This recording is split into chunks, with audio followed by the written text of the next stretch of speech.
یہ تھا کہ وہ بچے جو ان اداروں سے جو الہجرہ ٹرسٹ ڈیولپ کرے گا، جو بچے ان سے نکلیں گے، ان کے کیریکٹر میں دوسروں کو فائدہ پہنچانا، دوسروں کے لیے نفع بخش ہونا، دوسروں کے لیے جینا اور دوسروں کے لیے کام کرنے کا جذبہ بھی ہو۔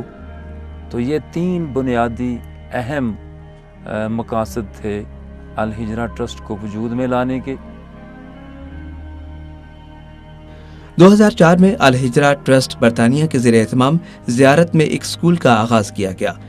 الہجرہ ٹرسٹ اسکول ایک مکمل رہائشی ادارہ ہے۔ اسکول میں سب بچوں کو تمام تعلیمی سہولیات بالکل مفت فراہم کی جاتی ہیں، جس میں ان بچوں کی تعلیم، یونیفارم، رہائش اور خوراک بھی شامل ہے۔ ایک رفاہی ادارہ ہونے کے باوجود یہاں تعلیم، رہائش اور خورد و نوش کا معیار کیڈٹ کالجز کے برابر ہے۔ یہ ادارہ دینی اور دنیاوی تعلیم کا ایک خوبصورت امتزاج ہے۔ یہاں دن کا آغاز فجر کی اذان سے ہوتا ہے۔ فجر کی نماز کے بعد قرآن کلاس ہوتی ہے اور پھر یہ طلبہ ڈائننگ ہال میں ناشتہ کرنے کے بعد اسکول یونیفارم پہن کر اسمبلی کے لیے جمع ہوتے ہیں۔ بلوچستان، جہاں آج ہر جانب نفرت کے جذبات پروان چڑھائے جا رہے ہیں، وہاں الہجرہ ٹرسٹ اسکول میں روزانہ پاکستان کا قومی ترانہ نہایت شان و شوکت کے ساتھ پڑھایا جاتا ہے۔ اسمبلی کے بعد دن 2 بجے تک یہ بچے معمول کی تعلیم حاصل کرتے ہیں اور پھر ظہر کی نماز اور کھانے کے لیے وقفہ کیا جاتا ہے، جس کے بعد نماز عصر تک ایکسٹرا کوچنگ کلاسز کا اہتمام کیا جاتا ہے۔ نماز عصر کے بعد بچے گیمز کے لیے تیار ہو جاتے ہیں اور مغرب تک گراؤنڈ میں مختلف گیمز میں مشغول رہتے ہیں۔ مغرب کی نماز اور کھانے کے بعد ایکسٹرا کوچنگ کلاسز کا ایک اور سیشن ہوتا ہے اور اس کے بعد بچے کچھ دیر کے لیے ٹی وی روم میں چلے جاتے ہیں، جبکہ رات 10 بجے تمام بچے اپنے اپنے رومز میں جا کر سونے کی تیاری کرتے ہیں۔ اس طرح الہجرہ ٹرسٹ اسکول میں بچوں کا ایک دن مکمل ہو جاتا ہے۔ اس ادارے کی ایک اور خصوصیت یہ ہے کہ یہاں بچوں کو بیک وقت اردو، انگریزی اور عربی زبان میں تعلیم دی جاتی ہے اور یہاں سے اپنی تعلیم مکمل کرنے والے بچے ان تینوں زبانوں پر عبور رکھتے ہیں۔ ہمارے معاشرے میں عام طور پر صرف یتیم بچوں کی کفالت کو ہی ثواب کا ذریعہ سمجھا جاتا ہے، لیکن اس ادارے کی خاص بات یہ ہے کہ یہاں تعلیم حاصل کرنے والے غریب اور نادار بچے بہت سارے دیگر اداروں میں زیر تعلیم یتیم بچوں سے بھی زیادہ مستحق اور ضرورت مند ہیں۔ یہ ادارہ بلوچستان کے غریب اور نہایت پسماندہ بچوں کے لیے برطانیہ میں مقیم پاکستانی افراد کی جانب سے محبت کا اظہار ہے۔ میں سمجھتا ہوں کہ نیکی کا کام، اچھائی کا کام، تعلیم کا کام جہاں بھی کیا جائے وہ ریوارڈ فل ہے، وہ اپریشیٹڈ ہے اور اس کے نتائج ضرور ہر لحاظ سے مفید ہوں گے، لیکن جہاں پر ضرورت زیادہ ہو وہاں پر اگر کام شروع کیا جائے تو ریوارڈ اور آبجیکٹیوز جو ہیں وہ اور زیادہ عالی مقام ہو جاتے ہیں۔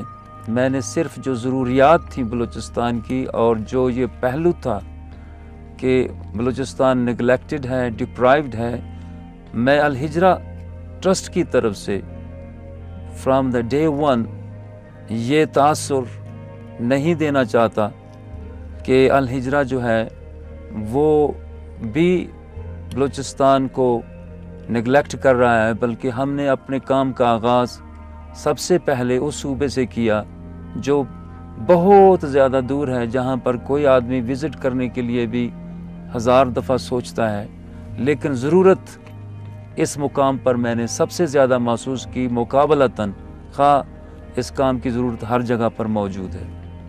تو اس ضرورت اور اس ذمہ داری کے احساس اور اس ایشورٹی کو یقینی بنانے کے لیے کہ الہجرہ کا مقام اور الہجرہ کا میسج، الہجرہ کا جو ایٹیچیوڈ ہے وہ سارے پاکستانی بچوں کے لیے اور پاکستانی قوم کے لیے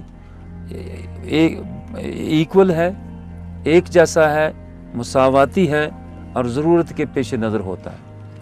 کسی بھی لحاظ سے ایک مکمل کیڈٹ کالج معیار کے حامل اس ادارے میں زیر تعلیم اکثر بچوں کی غربت الفاظ میں بیان کرنا شاید ممکن نہیں۔ ان تمام بچوں کے تعلیمی اخراجات الہجرہ ٹرسٹ UK آپ جیسے مخیر حضرات کے تعاون سے پورے کرتا ہے۔ آپ صرف 3 پاؤنڈ روزانہ کا عطیہ دے کر ایک غریب اور نہایت مستحق بچے کے مستقبل کو روشن بنا سکتے ہیں۔ یقیناً برطانیہ میں مقیم کسی بھی گھرانے کے لیے یہ کوئی بڑی رقم نہیں ہے۔ اگر ہم ایک بچے کو اپنی فیملی کا ممبر سمجھ کر اس کے اخراجات اپنے ذمے لے لیں تو یہ کام بہت آسانی کے ساتھ کیا جا سکتا ہے۔ آپ 1000 پاؤنڈز کا عطیہ دے کر ایک بچے کی سالانہ تعلیمی کفالت کر سکتے ہیں۔ الہجرہ ٹرسٹ ان تمام احباب کے نام سے اسکول کے احاطے میں ایک درخت لگانے کا اہتمام کرتا ہے جو ایک بچے کی اسپانسرشپ کرتے ہیں۔ یہ درخت ہمیشہ کے لیے آپ کے نام سے منسوب کر دیا جاتا ہے۔ ایک پہلو ہمارا یہ ہے کہ مسلمان ہونے کی حیثیت سے ہماری امہ کو یہ شرف حاصل ہے کہ ہمارے پیغمبر پر جب اللہ تعالیٰ نے وحی نازل فرمائی تو سب سے پہلا لفظ جو اس وحی کا نازل ہوا اس میں تعلیم اور تربیت کا ذکر ہے۔ اقرا اقرا باسم ربک الذی خلق، کہ پڑھو اس رب کے نام سے جس نے تجھے پیدا کیا۔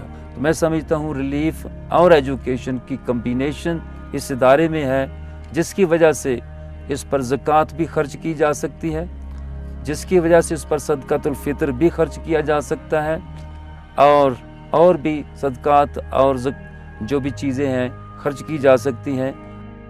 غریب بچوں کی تعلیمی کفالت کے ساتھ ساتھ الہجرہ ٹرسٹ اسکول زیارت میں مندرجہ ذیل اہم منصوبوں کی تکمیل کے لیے آپ کا تعاون درکار ہے۔ اساتذہ کے لیے رہائشی بلاک کی تعمیر۔ اس وقت اس اسکول کے اساتذہ کی رہائش کا عارضی انتظام کیا گیا ہے، لیکن ایک رہائشی ادارہ اساتذہ کے رہائشی بلاک کے بغیر نامکمل تصور کیا جاتا ہے۔ طلبہ اور اساتذہ کے لیے ایک مسجد کی تعمیر۔ رہائشی اسکول میں مسجد ایک لازمی اور بنیادی ضرورت ہے، لیکن فی الحال طلبہ اور اساتذہ اسکول کے ایک ہال میں ہی نماز کا اہتمام کرتے ہیں، تاہم ایک مسجد کی تعمیر کی فوری ضرورت ہے۔ اسکول بس کی فراہمی۔ یہ اسکول ابھی تک اپنی بس کے لیے وسائل سے محروم ہے۔ طلبہ کے تعلیمی اور تفریحی دوروں اور دیگر تقریبات کے موقع پر اپنی بس نہ ہونے کی وجہ سے کافی مشکلات کا سامنا کرنا پڑتا ہے۔ طلبہ کے لیے رہائشی بلاک کی تعمیر۔ اس اسکول کی عمارت کے مکمل منصوبے کی ڈرائنگز کے مطابق موجودہ عمارت تعلیمی بلاک کا صرف ایک حصہ ہے۔ باقی بلاکس کی تعمیر نہ ہونے کی وجہ سے موجودہ عمارت ہی رہائشی اور دیگر تمام ضروریات کے لیے استعمال ہو رہی ہے۔ جگہ کی کمی کی وجہ سے جہاں ایک کمرے میں طلبہ کو اکاموڈیٹ کیا گیا ہے، وہیں نئی کلاسز کا آغاز بھی نہیں کیا جا سکتا۔ ادارے کے رہائشی بلاک کی تعمیر کی فوری ضرورت ہے، جو صرف آپ کے تعاون سے ہی ممکن ہے۔ اگر آپ ان میں سے کسی بھی منصوبے میں ہمارے ساتھ تعاون کر سکتے ہیں تو براہ کرم ہم سے رابطہ کیجیے تاکہ آپ کو مکمل طور پر پرپوزل ارسال کی جا سکے۔ الہجرہ ٹرسٹ بلوچستان جیسے پسماندہ صوبے میں ایک عظیم تعلیمی خدمت سر انجام دے رہا ہے، اس لیے اس اسکول میں ایک بچے کی اسپانسرشپ سے لے کر کسی بھی اور سہولت کے لیے اس کار خیر میں آپ کا تعاون جہاں دنیا اور آخرت میں آپ کے لیے اجر عظیم کا ذریعہ بنے گا، وہیں آپ بلوچستان کی غربت اور محرومیاں کم کرنے میں ایک اہم کردار بھی ادا کر سکتے ہیں۔